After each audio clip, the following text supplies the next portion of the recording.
Welcome back to the Daily Thunder podcast. I'm your host, Ryan Woods. I'm joined as always by Daily Thunder beat writer Brandon Rahbar. And Brandon, I know it's been a long day for you listeners. This Thunder resurgence has really put a lot on Brandon's plate. So, Brandon, thank you for taking the time. How are you doing? Hey, Daily Thunder podcast is always priority number one. But it's made you a busy man. So what? I said, but it's made you a busy man this last week. It is funny. The Thunder doing better has drawn more interest in the Thunder, which has drawn more interest in, Thunder media members and podcast guys jumping on radio and other podcasts and stuff like that. So it has been a busy day, but that's just all credit to Shea and Giddy and J-Dub and Dort and this Thunder team for playing so well lately. It's nice to see the interest ticking up in this team and these players. Last time we talked was right after the Miami game, and it felt like they were playing well, and we were excited to see them on national TV again for the first time in so long. And it was a disappointing loss, and we were kind of down. It was a bummer. And then they turned in a road trip that, honestly, I think we'll always remember this stretch of games as when this iteration of the team turned a corner.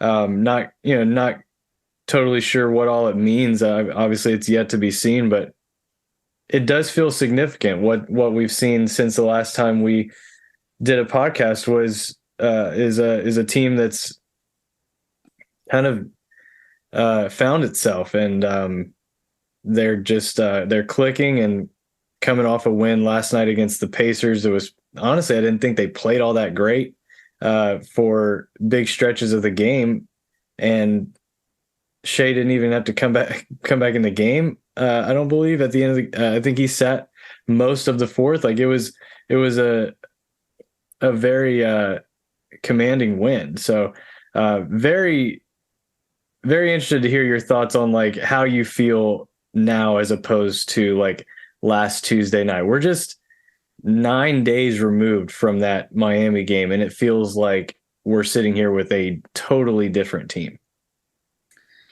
Yeah, the Thunder feel like they've turned a corner. I mean, you can just see it. Like, obviously, it's the on-court results, and you can look at the stats.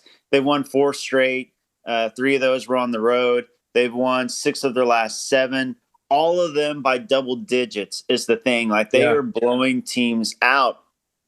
And, so the Nets didn't have KD, but they still had Kyrie Irving. They still had Nick Claxton. They still had Joe Harris. The 76ers were fully at strength. They had James Harden, Joel Embiid, Tyrese Maxey, Tobias Harris. The Pacers, when they came to town, I mean, Tyrese Halliburton was out, but they still had Miles Turner. They still had Benedict Mathurin. Like these teams aren't bad teams, and some of them were very, very good teams. And the Thunder are just kind of wiping the floor with teams right now. They're number 1 in net rating since the calendar turned to 2023. And you can just see it. You can see, like, Shea, it's been this way all season. Mm-hmm. And, you mentioned it's probably a little bit frustrating to Thunder fans because he's had to sit a couple of fourth quarters like against the Pacers. And he's not getting his 30-point games. So his stats were taking a hit because who knew the rebuilding Thunder would be blowing teams out and he wouldn't get to play the fourth quarter. But Shea's been doing this all season. But now Giddy has looked like he's turned a corner. He is playing so well. Like, I mean, it's so funny because so many people were down on him the first month of the season. And now it seems to be kind of a consensus that Josh Giddey has taken the biggest leap of all the sophomore players. He's playing like a top 3 sophomore right now, along with Evan Mobley and Franz Wagner. Jalen Williams, he's played like a top 3 rookie. Lou Dort, he's improved his 3-point shot to 35.2% on the season. Lou Dort on high volume. Kenrich Williams, like all-star role player.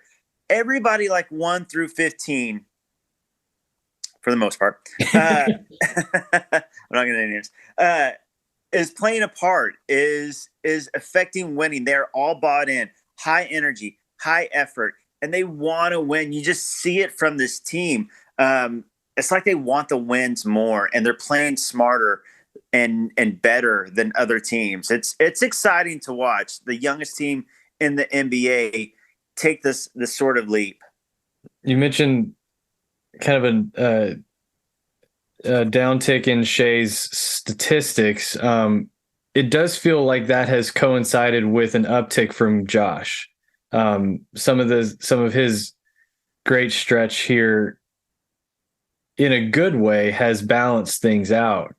They've become a monster on offense, and I thought this year at least the team on defense would outpace where they were on offense. But this offense has been so good, specifically small ball lineups with Kenrich Williams at the 5. They have been outstanding. They're getting great looks consistently.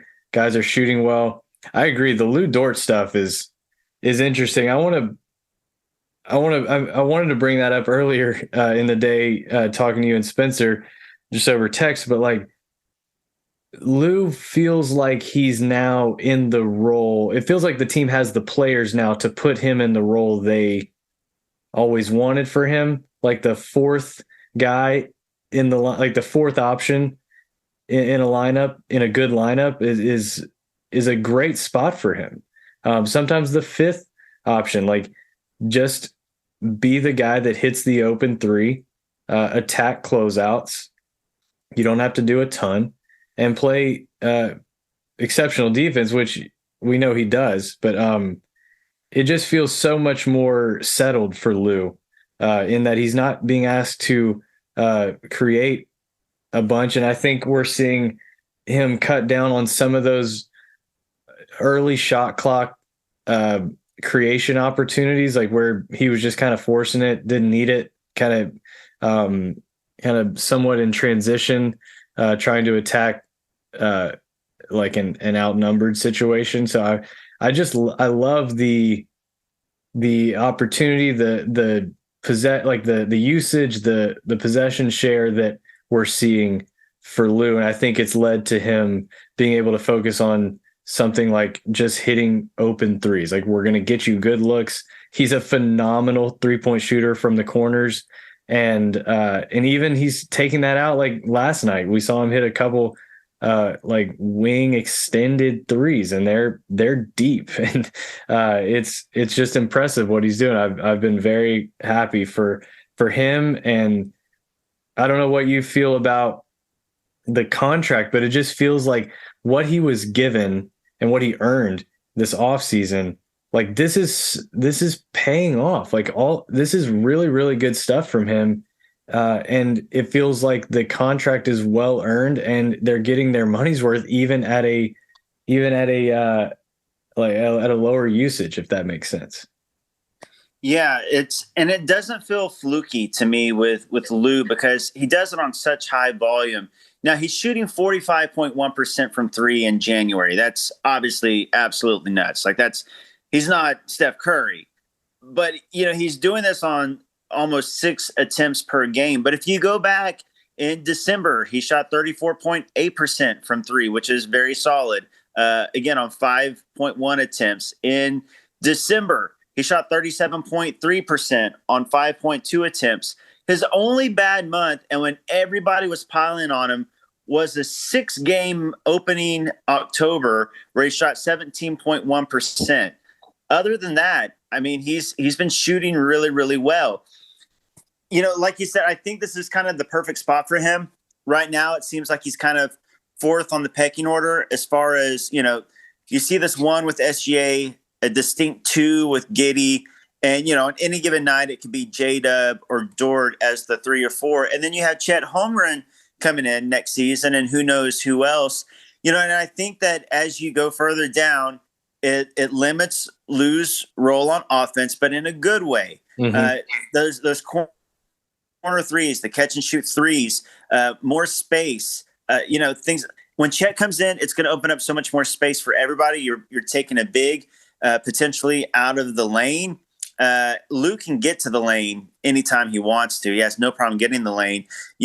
Finishing there is an adventure. But you take a big out half the time, he's going to convert more. I mean, it's just you see the potential in Lou. I think that some fans were really, really excited. Probably the majority of fans were very, very excited when Lou re-signed on that contract. I think that there was, kind of a minority though that was like, I like Lou, but that's a little bit too rich for Lou. I don't think so. I think that he's a good value contract. If he's playing like this offensively and bringing what he does defensively, and of course being, such a high character locker room, off the court guy, Shay's BFF, all those things that go into it. I think Lou's contract is a really, really good value for the Thunder. And ultimately it's also really, really tradable as well. Yeah, I was just about to say it's only going to look better over time. The longer he's on the Thunder, it's only going to look better, assuming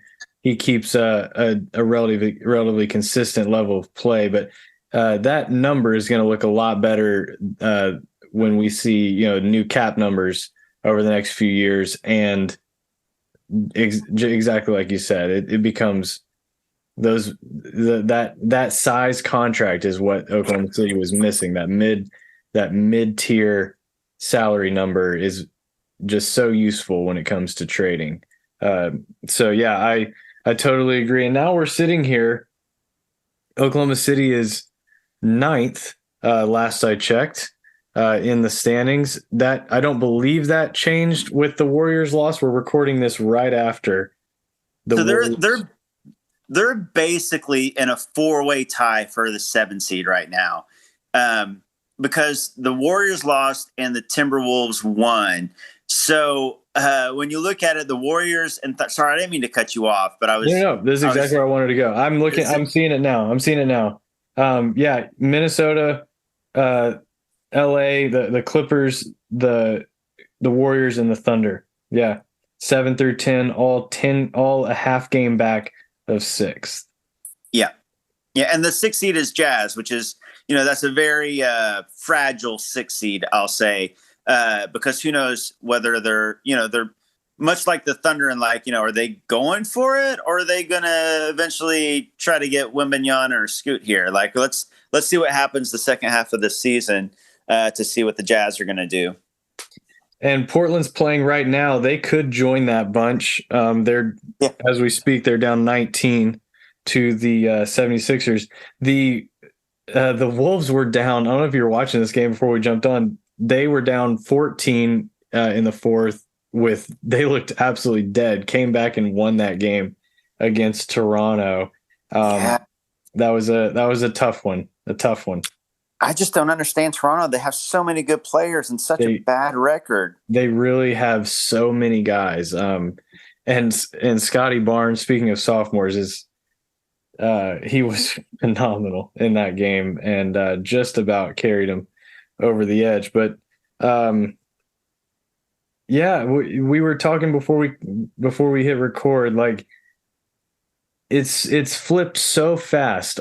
What we've wanted for the team. Are we in the mood to just go for wins? Are we rooting for wins, or are we not? It's kind of been this on and off conversation all year, but I'm now rooting for the Celtics to beat the Warriors for standings purposes. This is am I right to feel that way? Am I right to root for the Warriors to lose? This is stuff we haven't done in a couple years now. I got to be honest with you, Ryan. I research, study, watch this Thunder team pretty much 24/7, and I have no idea what the right answer to that question is. I do not know.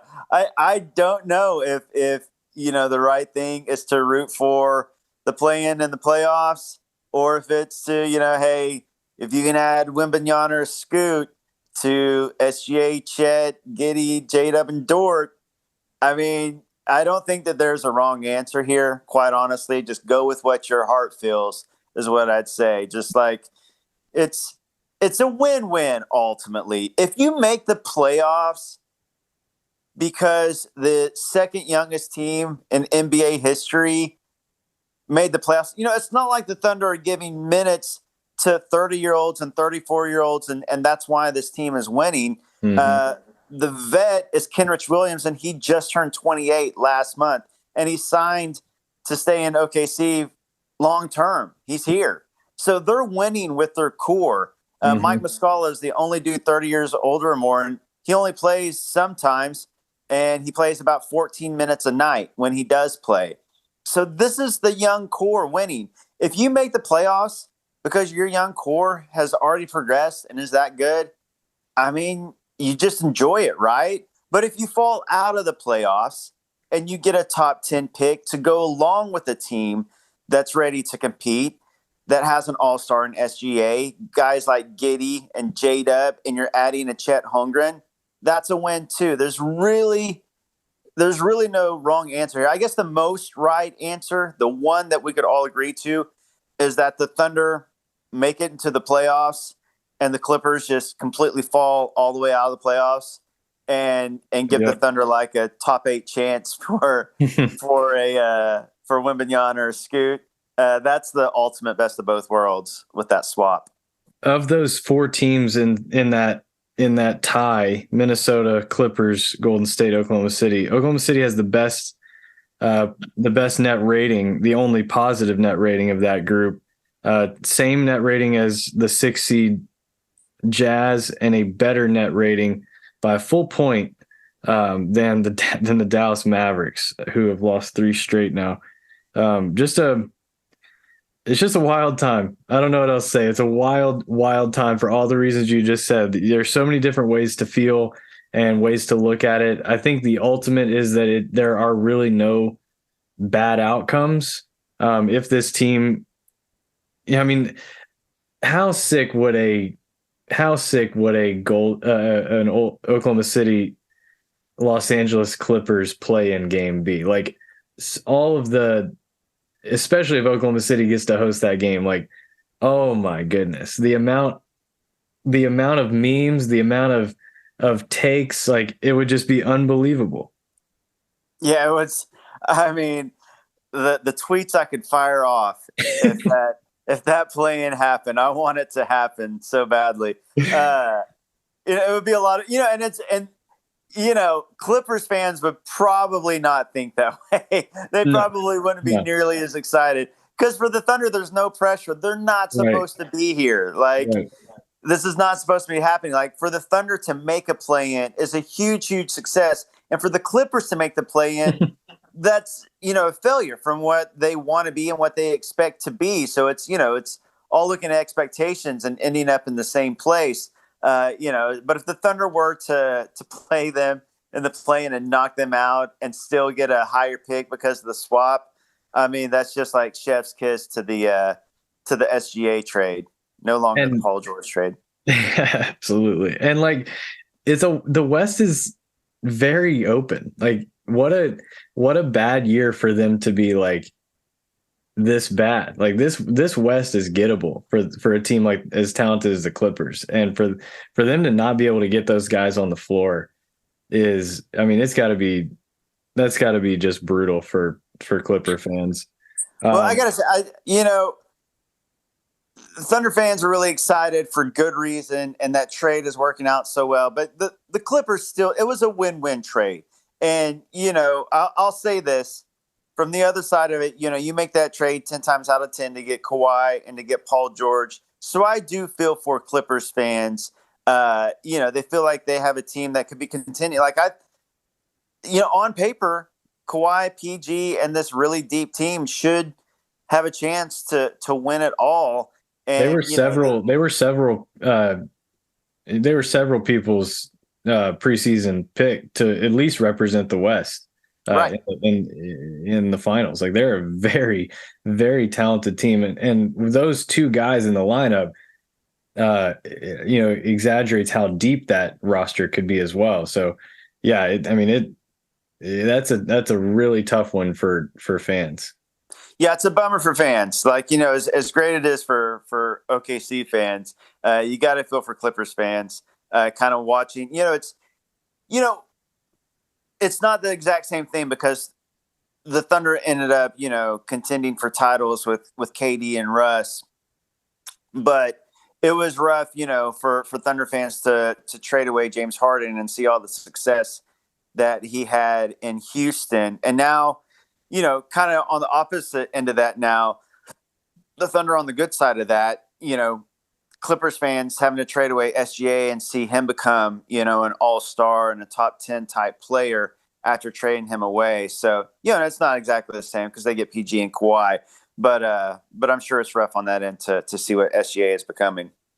You mentioned the Russ KD teams. It's crazy. Like after they went to the finals, how they didn't have any pressure, to really do anything. Yeah, thank you, Bill After Simmons.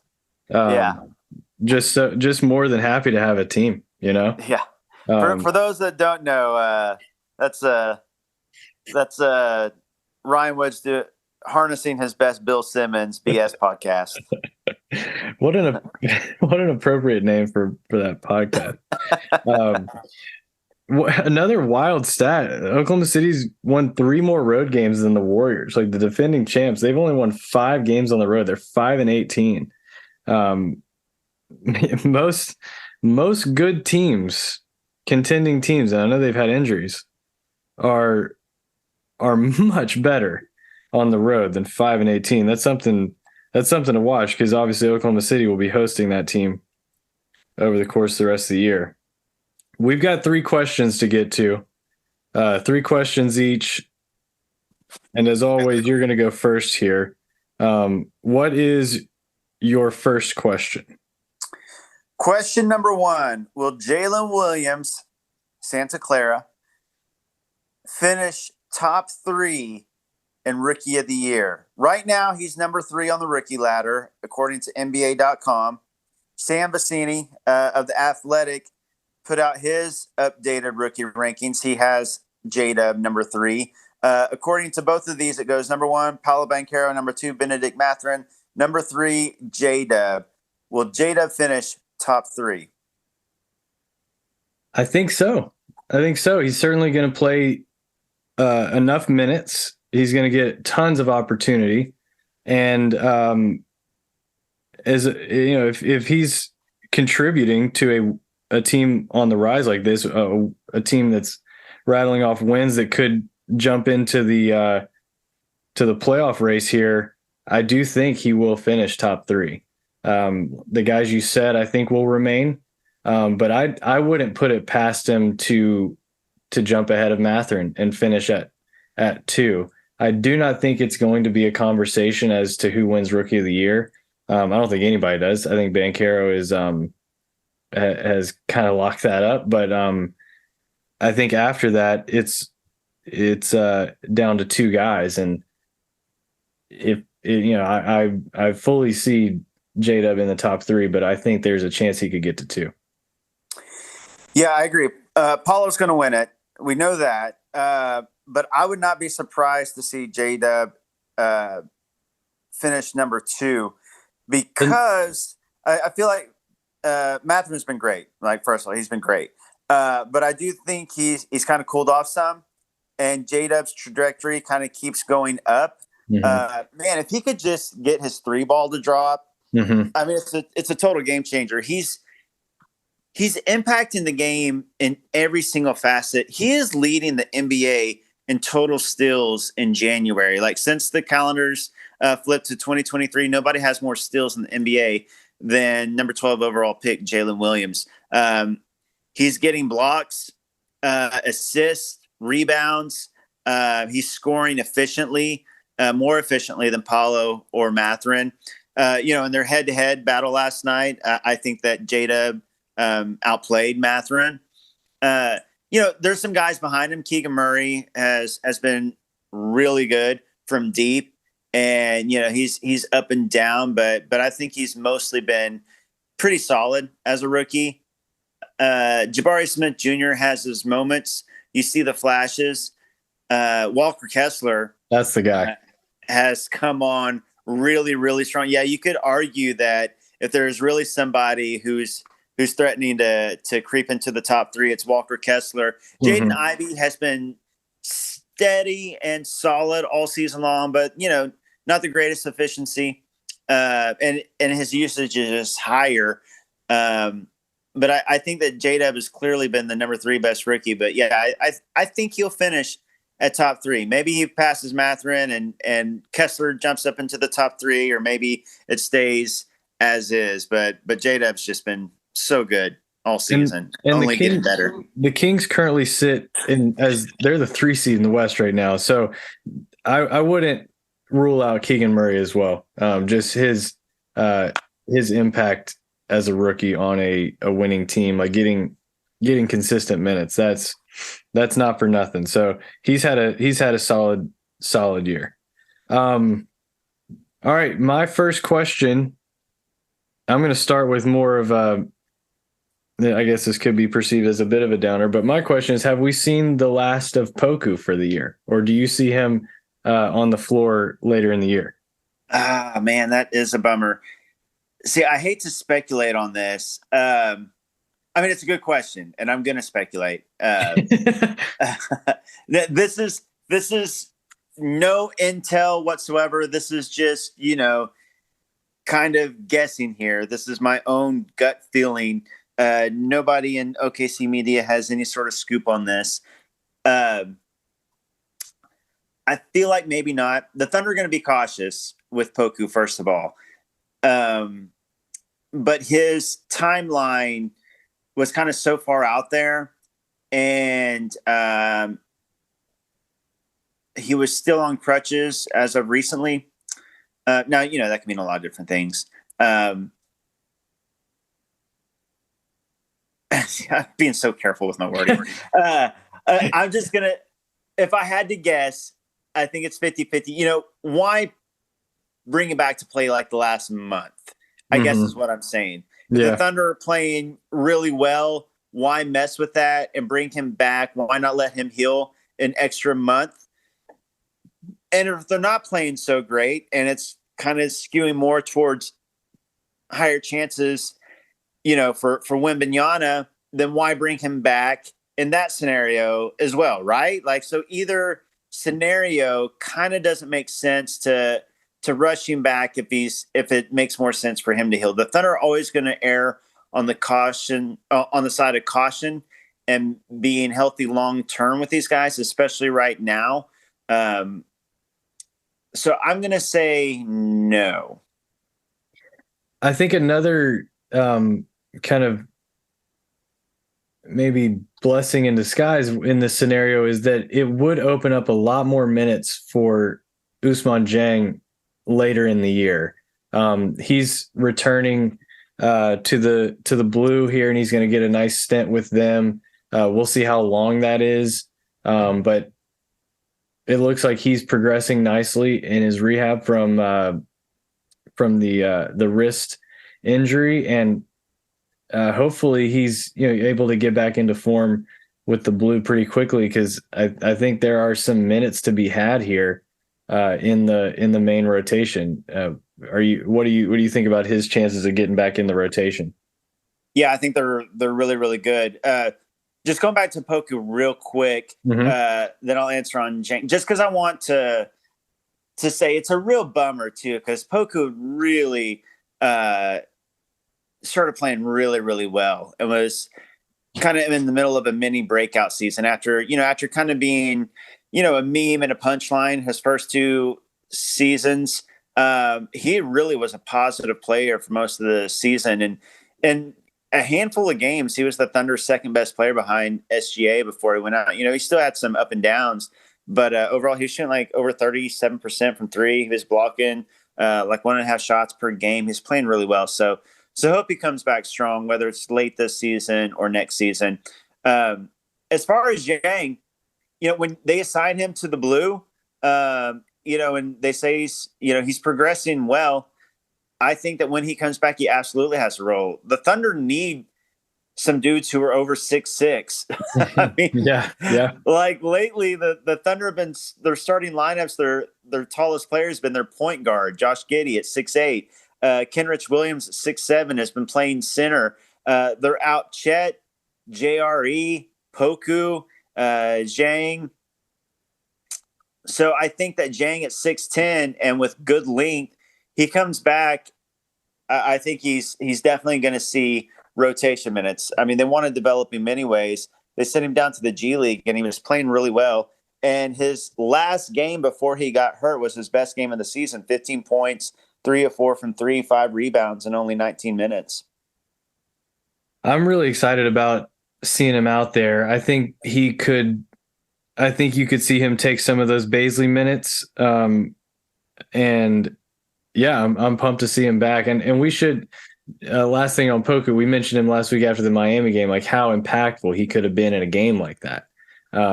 And you could point to several games where his presence makes a huge difference. So we're obviously pumped to have him back. And like you're saying, like there's a need for guys that can rebound for their size. And Zhang would be a huge help in that. It's another way that Giddey has just been outstanding in rebounding and traffic and being very physical. But it's surprising to me that the rebounding numbers aren't worse because watching the games, it feels like it's a huge liability. The numbers don't say they're that bad. There are certain rebounding categories where they rank towards the bottom, but like they kind of middle to like I believe they're top 10 in contested rebounding, top 10 in contested rebound percentage. They're getting by. And obviously if they were getting just roasted on the glass, they wouldn't, you wouldn't have the success they've had in the last couple weeks. But yeah, there's plenty of opportunities to get out there and grab boards for a guy like Zhang, and he can be impactful in so many other ways. So I'm pumped about seeing him out there. All right, what's your second question?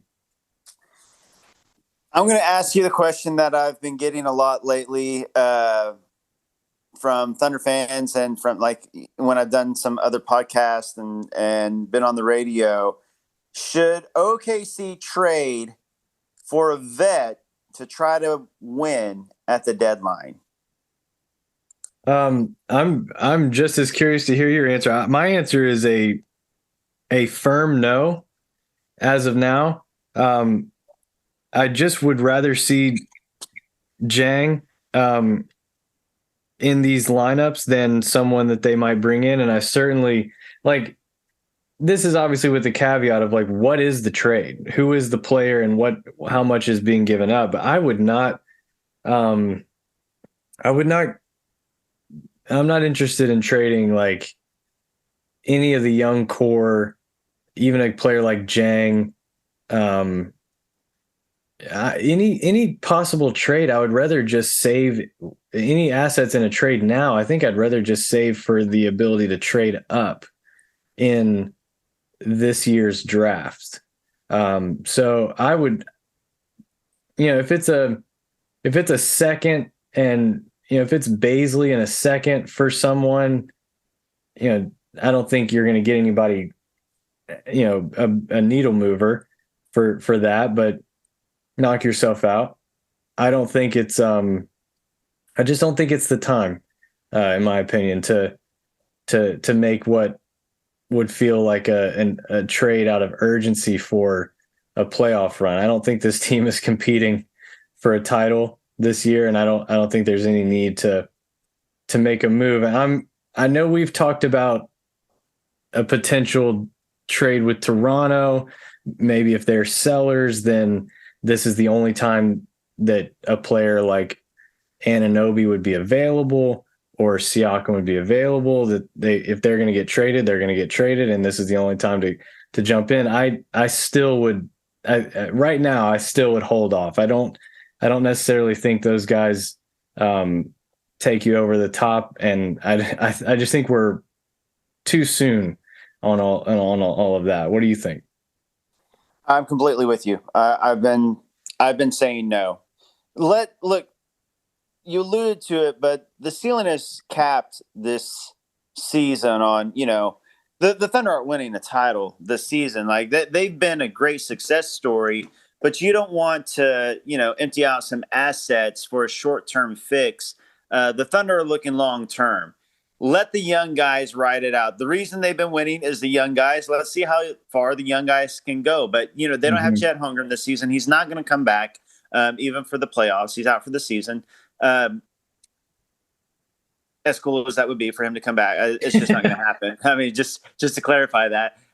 And Kimball Walker's money is still on the books. Derek Favors' money is still on the books. Like they don't have the cap space, so it doesn't make sense to me. Like maybe something minor for a youngish big like a Nas Reed, let's say, that doesn't cost too much to get it. It's not really costing you much of an asset at all, and he's a young player, maybe 6th round. Like if you were to get an Isaiah Joe ish type young player that's signed for a few years, that you feel like can be a part of the long term deal and doesn't cost you much to get or something like that. Yeah, do a deal like that. But as far as like big impact, meaningful, unload the assets. No, it's a no for me. Let the young guys do this. Next year, you have $30 million in cap space. You have all these assets. Next year or the year after that, those make sense to me. But not right now. My second question actually was similar, in that it deals with the trade deadline.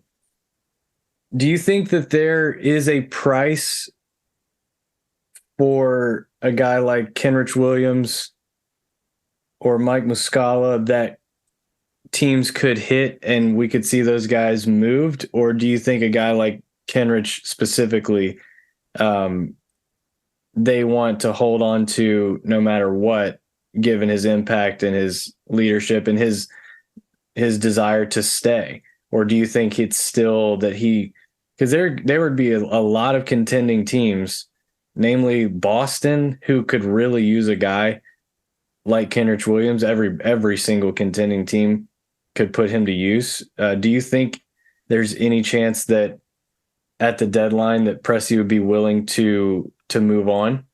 No, I think that Kenrich Williams is here long term. I think that when a guy like Kenrich Williams says he wants to retire here, and he says it over and over again, and he means it, and he signs a deal below market because he means it, and he wants to stay here, and that means something to the Thunder. That means something to Sam Presti, and the cost it would take to pry away a Kenrich Williams from the Thunder, like that, no team is going to meet that. They're going to purposely, nobody's going to give up 8 first-round picks for Kenrich Williams, right? You're not going to do it. I'm not saying that's the price, obviously. I'm just saying, he is worth more to the Thunder and that locker room and what he means to the team on the court, off the court, and the commitment he's made. I just don't see any scenario where they trade him or Mike Muscala for a lot of the same reasons as Kenrich. Even though he's not locked in as long term, it's the same vibes with Mike Muscala. And even though he's not as young and probably not as locked in as far as hey, this guy is going to be a part for sure of the next playoff edition of the Thunder team, the next era, just because of age and role and things like that. But I think that they view Mike Muscala in a lot of the same ways as Kenrich. So I think those two are lifers. I tend to agree, but I'm going to put you on the spot. Phoenix is sitting in the reverse standings at 9th. If they offer the 2023 first round pick, top 2 protected, you're saying there's no chance. It's not even a conversation. I don't see the Thunder doing it. I know that sounds ridiculous. And that's an overpay, by the way. I would never expect Phoenix to do that, but just for sake of example. I think it means something to the Thunder that Kenrich Williams has made that commitment. You I know what I agree. mean? Like, I agree. I think that means something to this organization, and I think the organization have made that commitment to Kenrich. And this is just me. This is I just think that's the way it is. So I just don't see. I think he's kind of off the table. Like he's not off the table like SGA is off the table. But I think he's off the table. The commitment means something. Yeah, I hear you. All right. And he's gonna be a high impact player. But look what he means right now to this team when he's on the court. I mean, think of I love him him. getting those same minutes with a legitimate contending Thunder team. Yeah. There's a reason why all these contending teams would want him. Well, the Thunder are going to want a player like that when they're contending. One of my favorite things when watching a Thunder game is when a team thinks that playing zone is a good idea, because it means so much impact for Kenrich, who can just go sit at the free throw line and make so many things happen. I'm such a fan of his. It's the possession last night, like SGA just detonates Aaron Nesmith and then whips that left-handed pass to Jalen Williams, who then immediately skips it to Kenrich Williams wide open in the corner. Now, Brandon, how many times in let's say the 2010s, did a ball get swung to the corner for a wide open three that was not only missed, but sometimes found the side of the backboard? How, like, that shot had nowhere else to go from Kenrich last night than all net. Like it did not even come close to hitting the rim. That was just a ton of fun, and it reminded me a lot of situations where that shot gets missed and missed badly. Yeah, it's fun to watch this team, man. The style that they play with, they're so bought in defensively, like all the rotations and the schemes. Like everybody just, they play such a smart brand of ball. They play such an unselfish brand of ball. Yeah. And then on offense, they always make the right pass, take the smart shot, the extra pass. They whip the ball around. 41 assists on 47 made baskets. That's nuts. Franchise record, 41 franchise assists. record in assists. I mean, and the percentage of assists to field goals made, it's unheard of. I mean, and this is the youngest team in the NBA. Yeah, the youngest team in the league set two franchise records for points and assists in a 2-week span. Yeah, I mean, it makes no sense, man. It really doesn't. I so much credit has to go to, like, we've seen SGA do amazing things over the last couple of years. It has changed with these big guards that are such connector pieces in Giddey and Jalen Williams. They are so useful when teams trap, and now teams are starting to trap SGA in the middle of the floor, and Giddey gets to play 4-on-3. J-Dub gets to play 4-on-3. Everybody is just so aware of each other, when to cut, when to make that pass. Jalen and Josh are just such exceptional passers. They're so smart, and gosh, they're so fun. They get so many good looks off of Shea's brilliance, and then these two connecting guards that are, I mean, you can just see the, like, why. I was certain that Presti was either going to take, when they made the trade for Jang, they're still sitting at 12. I was certain they were going to take either AJ Griffin or I believe Duran.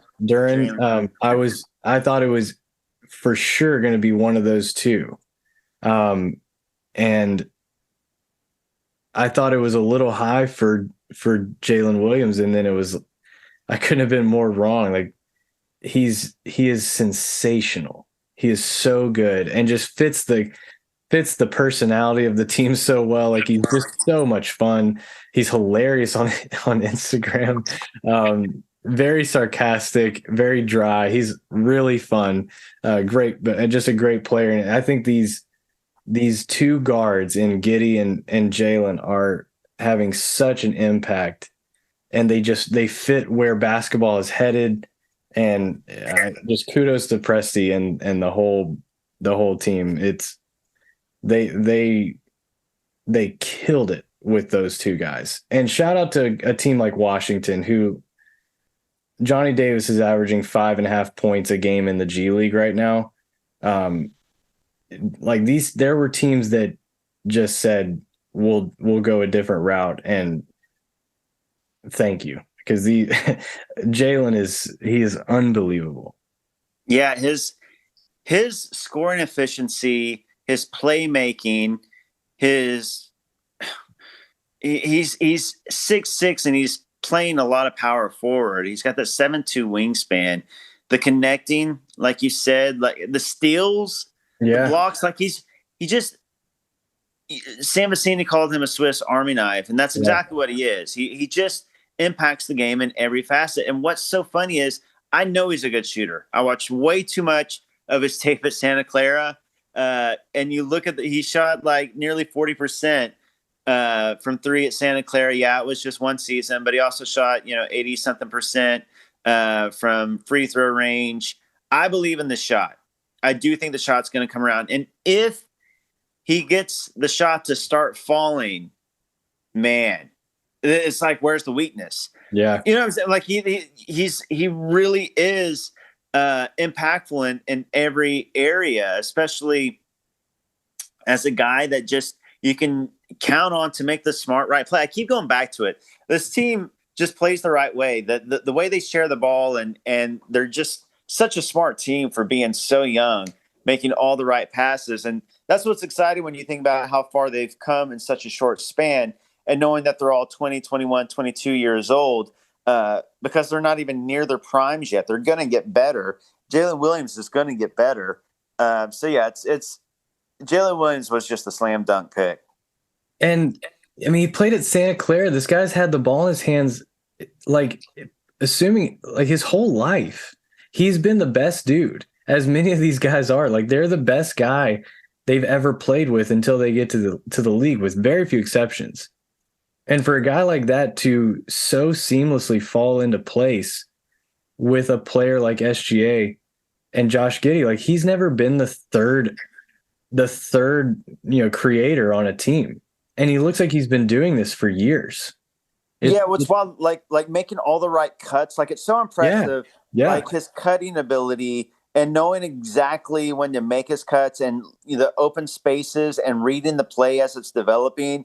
And, it's for a guy, like you said, that's always been on ball and been the primary guy, to be such a smart outlet and secondary guy it's the way he works the baselines. It's crazy. Yeah. Like he's had the ball his whole life. It's nuts. He's just so smart. He really understands the game. So just a quick shout out to everyone who ever coached him. Like what a genius of a basketball player to be as mature of a player at this age, at this stage is I mean it was seamless. And I think we were all like perked up about him at Summer League, even with Chet doing wild things. We were like, wow, this Jalen Williams guy like seems to, he's got it together. He seems like he belongs. It was just from the jump. He was so good and so impactful, such a positive player on both ends. Yeah, I remember making the joke that Chet Holmgren's biggest competition for Rookie of the Year is going to be his own teammate. I mean, like little did I know that was supposed to just be a joke, and here we are saying that he's going to finish as the top 3 rookie this year. Yeah, and we talked about it on Twitter yesterday. Like Presti getting two top 5 guys from their class without using a top 5 pick to get them. There's just that's where the accelerator gets pressed in a rebuild when you hit on these guys.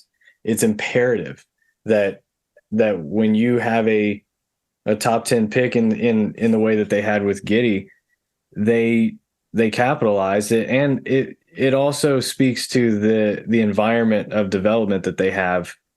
That it seemed like if you're an agent, what a better place for your guy to land than a place that is just grooming these studs at any position. They have shown the ability to develop all five positions, a great staff. So yeah, I'm pumped, and it leads us to our last question, and this is kind of the $1 million question right now: is do they make the play in? Does this team make the play in and or the playoffs? It's tough. There's a couple factors. I'm going to give you an answer eventually, I promise, okay? I'm going to go about it. We're going to take the scenic route, though, okay? We always do. Yeah, we always do. So just facts first. The Thunder are basically in a 4-way tie right now for 7 through 10, and that's the play-in spot. Okay, so they're tied with the Timberwolves, who went all in to compete this year. They're tied with the Clippers, who are, of course, all in, but you never know, how healthy they're going to be. The Warriors, look, they got Curry back. They're going to get better. They're going to climb up the standings, right? They're ahead of the Blazers. But the Blazers have Dame and Simons and Nurkic and Jeremy Grant. They want to win right now. They're ahead of the Suns. They'll eventually get Booker back. They should start winning again at some point. And they're ahead of the Lakers, who will get Anthony Davis back and still have LeBron and Russell Westbrook. 5 through 13, it is like anybody's guess what's going to happen. I mean, that's how close they are. The Mavs are only 1.5 games ahead of the Thunder right now and the 5 seed. They've lost 3 in a row. Like you said, the Thunder have a better point differential than them by a full point. So I think that some of the teams that they're kind of, in the same area with or slightly above are going to get better. But here's also the thing. On paper, the Thunder have the easiest remaining schedule in the league because they played one of the harder first half schedules. Now, some of that's a little bit wonky because, they consider like the Suns or the Blazers or the Warriors kind of an easy game right now because they're below expectations. And when the Thunder play those teams, they're going to have guys back. So they'll be tougher, right? But then there's a team like the Jazz are ahead of them. I can see the Jazz falling down. The Clippers, we don't know how healthy they're going to be. And they have the hardest remaining schedule in the West. Okay. All that said, some of these teams, I don't know how healthy they're going to get. Some of them have really tough schedules. Some of them, whether it's lack of chemistry or they're just not as good as we thought they were going to be. And the Thunder have played really, really well. The Thunder turned a corner. We've covered it already in this podcast. But since January, the best net rating in the league, and they just keep improving. I think that they will be a play-in team is my answer. I'm not going to say whether they're going to be 7, whether they're going to be 10. I think it'll be, let's say they finish 9 or 10. I'll say that. And they will be in the play-in. And then once you're in the play-in, 1 or 2 games, small sample size, anything can happen. They could absolutely make the playoffs. They could get knocked out. Either way. But my gut says that they will end up in the play-in. I'm with you for a lot of the same reasons. I do think that they hang in there, with the only caveat being that as long as Oklahoma City stays healthy in those top, I will say top 4, those guards, Dort, Giddey, Shea, and Jalen. I think as long as those 4 stay healthy, I do think this team stays inside the top 10 in the West. The schedule is going to obviously play a big part of it. They get the Rockets quite a few times. They still get the Spurs. They still get I believe it's the Pistons. Yeah. But yeah, they've got a lot of winnable games coming up. So yeah, I do think with the schedule and with health, this team makes the play in. Yep, exactly. That's what it comes. Like if you start counting up wins, like okay, they've got 22 right now. Uh, the Rockets 3 times, the Pistons once, the Hornets once, the Spurs once. Well, right there, that's already 7 more wins. Let's just, I'm not saying they're going to win them all, but chances are, you know, that's 29 wins all of a sudden. And, once you start counting up the wins and how many wins it takes to make the play in, they're going to win some games that they're not supposed to. We've already seen that. It keeps happening. And a lot of these 50-50 games, Yeah. they'll win just because that's what this Thunder team is doing. So even though I think that the easiest remaining schedule strength is a little bit wonky because some of the games that are counted as easy games aren't going to be easy games, I still think that given how well they've been playing and given the schedule, given that they turned a corner, and given that they want it and they're hungry and the style of ball they're playing, I think that they make the play in, which is absolutely wild. I did not at all have that on my Thunder bingo card to begin the season. Not at all. It's crazy sitting here in January still talking about it. And I've gotten the question a lot over the last week or so, like when are they going to shut down SGA? And I think that's completely off the table with him being in the running for all NBA. I think they're going to let these guys go as long as they're healthy. I think it's totally off the table that they just choose to sit guys in the way that they have in the last over the last couple of years, and obviously with the caveat there were some legitimate injuries in there, but I don't think we're going to see them handle the last 6 weeks like I thought they might handle the last 6 weeks maybe a month ago.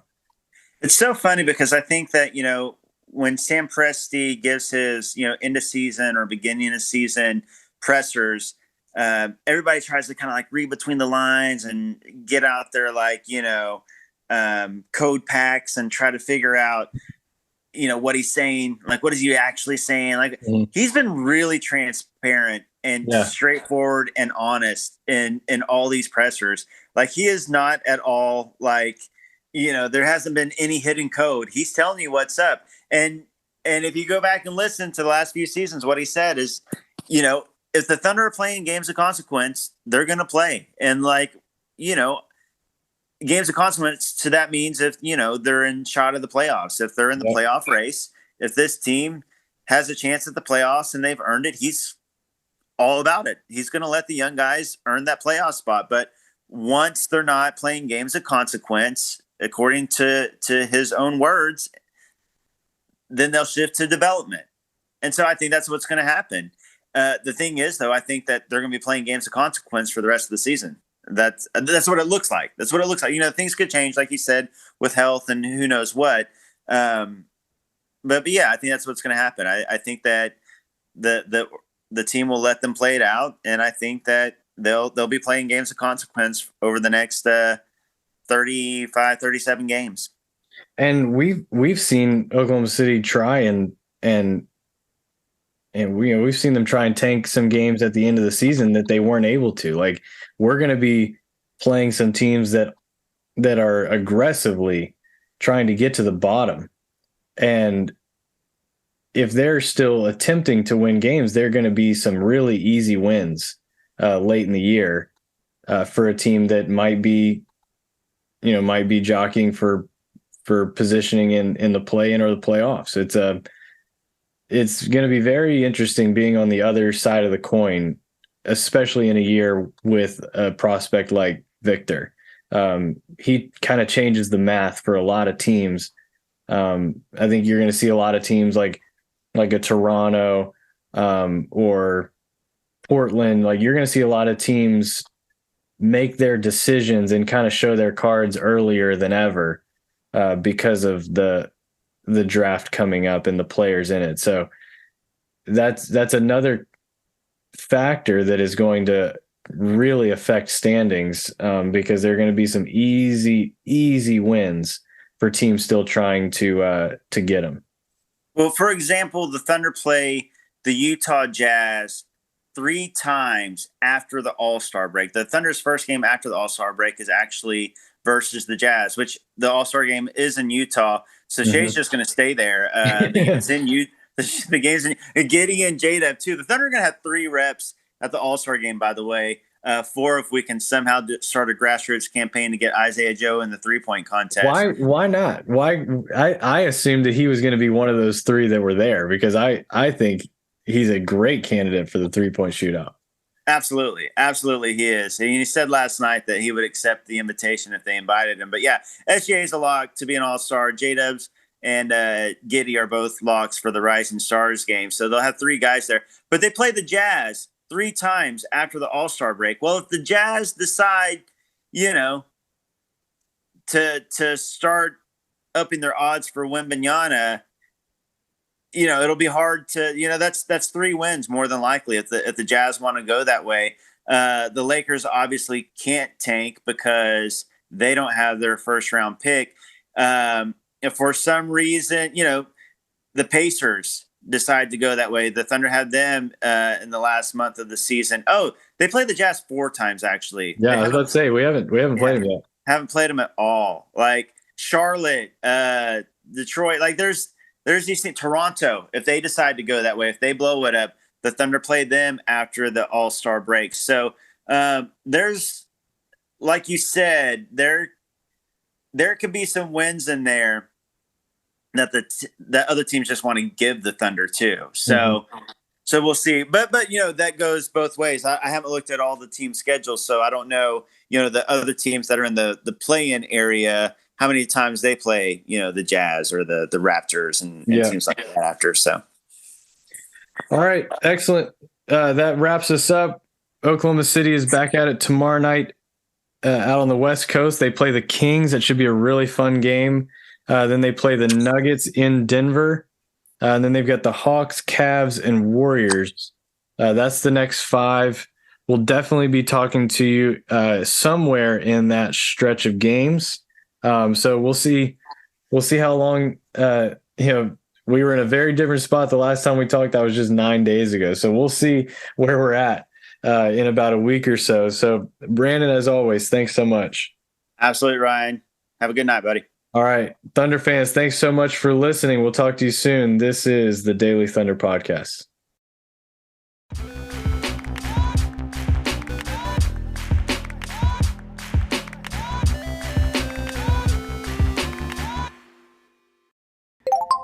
Hey, Daily Thunder fans. We just wanted to take a minute to let you know how you can support this show and other Daily Thunder content. The first thing you can do is subscribe to our Patreon page, where for $5 a month, you get access to our morning roundups of Thunder news, notes, and commentary. Another way to support our site is by visiting one of our partners, Shopgood. Daily Thunder has numerous custom-made designs listed on Shopgood's website. All original, hand-printed, and perfect for any Thunder fan looking to add a hat or shirt to their wardrobe. Most items come in a variety of color schemes, including our Thunderbird and Thunder Shield tees, which pay homage to Oklahoma's Native American culture and state flag. Your support is vital to our success, allowing us to do things like pay contributors and set up live events like in-person watch parties.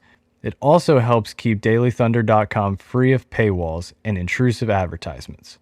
Any and all contributions made are greatly appreciated by the entire Daily Thunder family.